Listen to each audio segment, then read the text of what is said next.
ஒரு இப்போ வந்து ஒரு வேலைக்காக நம்ம வந்து ஒரு முயற்சி எடுக்கிறோம் அப்படின்னா, அந்த முயற்சிக்கு உறுதி சேர்க்கிற மாரி, ஊக்கம் குடுக்குற மாரி நம்ம பேசணும் அவருக்கு. ஒருத்தர் வந்து ஒரு முயற்சி எடுக்கிறார். அப்ப அவருக்கு வந்து நம்ம வந்து உறுதி சேர்க்கிற மாரி, ஊக்கம் குடுக்குற மாரி நம்ம வந்து ஒரு வார்த்தைகள சொல்லணும். அவர்ட்ட போய் பயமுறுத்தக்கூடாது.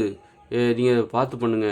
எதுக்கு தேவையில்லாம, இந்த மாரிலாம் தேவையில்லங்க, அதெல்லாம் தேவையில்ல அப்படின்னு சொல்லிட்டு பயமுறுத்தக்கூடாது என்பது ரொம்ப முக்கியம். பயமுறுத்துற மாரி.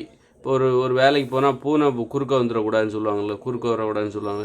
அதுபோல தான். அதாவது ஒரு வேலைக்கு ஒரு முயற்சி எடுக்கிறோம் அப்படின்னா, அதுக்கு எதிரா வந்து ஒரு நெகட்டிவா ஒரு கருத்த சொல்றோம். எதிர்மறையா ஒருத்தர் அச்சுறுத்துற மாரி, பயமுறுத்துற மாரி, நம்ம முயற்சிக்கு வலு சேர்க்காத மாரி நம்மள பயமுறுத்துவாங்க.